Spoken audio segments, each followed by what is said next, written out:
మరి economic crisis వచ్చే అవకాశం ఉందా రాహుల్ గాంధీ చెప్పినట్టు? సార్ ఇలాగే వీక్నెస్ కంటిన్యూ అవుతూనే ఉండింది అనుకోండి సార్, ఎవరు ఏం చేయలేరు సార్. ఇప్పుడు యాజ్ ఎ అనలిస్ట్గా నేను నెక్స్ట్ 6 months ప్రిడిక్ట్ చేసి చెప్పగలను. ఆ తర్వాత 6 months మనం అక్కడికి వచ్చిన తర్వాతే మనం చెప్పగలం. సరే, ఇప్పుడు గోల్డ్ చూడండి $4,240 వచ్చింది. సరే, మన దగ్గర కస్టమ్స్ ఈ సుంకాలు పెంచారు కాబట్టి ఓకే. గోల్డ్ ఈ ధరలో బై చేయొచ్చా? చేస్తే లాభమా? గోల్డ్ కానీ సిల్వర్ కానీ? గోల్డా చాలా కరెక్ట్ అయింది గోల్డ్ సిల్వర్, కానీ మన దగ్గర కస్టమ్ సుంకం దాంతో పెద్దగా తెలియట్లా సార్. గోల్డ్ వచ్చి యాక్చువల్గా ఈ ఇయర్ జనవరిలో నేను ఎగ్జాక్ట్గా నేను బయింగ్ ఇచ్చాను 1,48,500లో బై ఇచ్చాను. టార్గెట్ కూడా 1,94,000 టార్గెట్ ఇచ్చాను. ఆ టార్గెట్ టచ్ అయిపోయింది. 94 టచ్ అయి మళ్ళీ పడింది. టచ్ అయిపోయి పడింది. గోల్డ్ వచ్చి కొనాలి అని అనుకుంటే 1,23,000 వస్తే కొనాలి అంతే. అంటే ఇంకా అంత పడ్డానికి ఛాన్స్ ఉంది. ఎందుకంటే అప్ ట్రెండ్ అయిపోయింది. ఓకే, వస్తే అక్కడ దాకా రావచ్చు. అది అదేలాగా సిల్వర్ కూడా జనవరిలో 2,70,000 బై మనం రికమెండ్ చేశాము. టార్గెట్ వచ్చి 3,91,000 సిల్వర్ కూడా మనం టార్గెట్ ఇచ్చాము. సిల్వర్ కూడా 4,15,000 వెళ్ళింది. అక్కడి నుంచి 2,20,000కి వచ్చింది. సిల్వర్ కూడా డౌన్ సైడ్ వచ్చి 2,00,000 రూపాయలు వస్తే కొనుక్కోవచ్చు.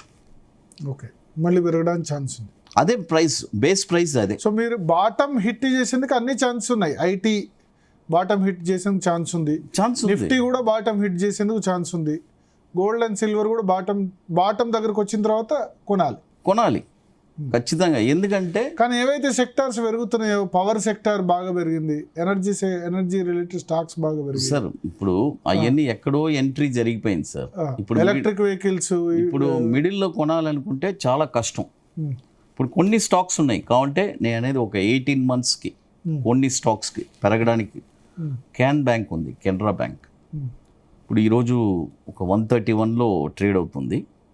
కావాలంటే దాన్ని పిక్ చేసుకోవచ్చు. అంటే నేనేది ఒక 18 monthsకి. నెక్స్ట్ టార్గెట్ వచ్చి 174, 228, 314. మీరు అడగచ్చు సార్ మార్కెట్ కరెక్షన్ వస్తుంది మరి ఈ స్టాక్స్ దిగుదా అని. దిగినా, ఎందుకంటే మార్కెట్ ఈ స్టాక్స్ వచ్చి కొద్దిగా అప్ ట్రెండ్లో ఉంది. తగ్గినా కూడా మళ్ళీ పైకి వెళ్ళిపోతుంది. అది అదేలాగా మరొక స్టాక్ వచ్చి క్యార్ రేటింగ్ అని ఒక స్టాక్ ఉంది. ఆ స్టాక్ కూడా ఇప్పుడు 1,600 ఉంది, బై చేసుకోవచ్చు. టార్గెట్ వచ్చి 2498, 3431, 4917. But Canara Bank stop loss వచ్చి 69 రూపీసు. క్యార్ రేటింగ్ వచ్చి 705. అంటే స్టాప్ లాస్ ఊరికే చెప్పాను.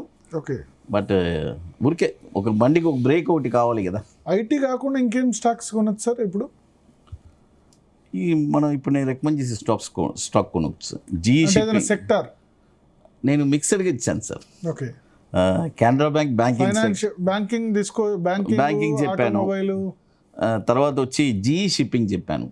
ఇప్పుడు జీఈ షిప్పింగ్ కావాలంటే ఇప్పుడు కొనుక్కోవచ్చు. నెక్స్ట్ టార్గెట్ వచ్చి 1854, 2211, 2780. అది అదేలాగా బిఎస్సి బాంబే స్టాక్ ఎక్స్చేంజ్ కొనుక్కోవచ్చు. నెక్స్ట్ టార్గెట్ వచ్చి 4429, 5934, 8331. అది అంటే చాలా సెలెక్టివ్గా చెప్పున్నాను సార్ స్టాక్స్ అన్ని. ఓకే, అది సో ఈ సంవత్సరం మ్యాక్సిమం వెళ్తే 25,000, అంతకంటే దాటైతే పోదు.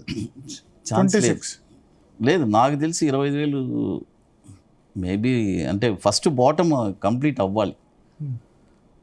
21 ఫిల్అప్ చేయాలా మీరు? బాటమ్ అంటారు, గ్యాప్ ఫిల్అప్ చేయడం అంటారు కదా. లేదు, 21,300 వచ్చిన తర్వాత మళ్ళీ ఫ్రెష్ టార్గెట్స్ కూడా క్రియేట్ అవ్వచ్చు. 21,300కి వచ్చిన తర్వాత ఇంకా ఫ్రెష్ టార్గెట్ 20,000 కూడా పడిపోవచ్చు. 19 కూడా రావడానికి. బేర్ మార్కెట్ మరి ఎందుకు ఇన్వెస్ట్ చేయడం? ఒక ఖాళీగా ఉంటాయిపోద్ది కదా ఒక 6 నెలలు సంవత్సరం. సార్ అలా ఉండలేం కదా సార్. ఫండ్స్ ఎప్పుడు రొటేట్లో ఉండాలి. అంటే సో ఈ సమయంలో స్టాక్ మార్కెట్, రియల్ ఎస్టేట్ లేకపోతే. సరే సార్, మీరు అన్నట్టే నేను చెప్తాను. ఇప్పుడు ఇన్ఫోసిస్ 1870 వచ్చింది అనుకోండి, నేను ఎందుకు లెవెల్స్ చెప్తున్నానంటే చాలా ఇంపార్టెంట్. అక్కడి నుంచి ఇమీడియట్గా 15% పెరుగుతుంది. ఓ ఓకే.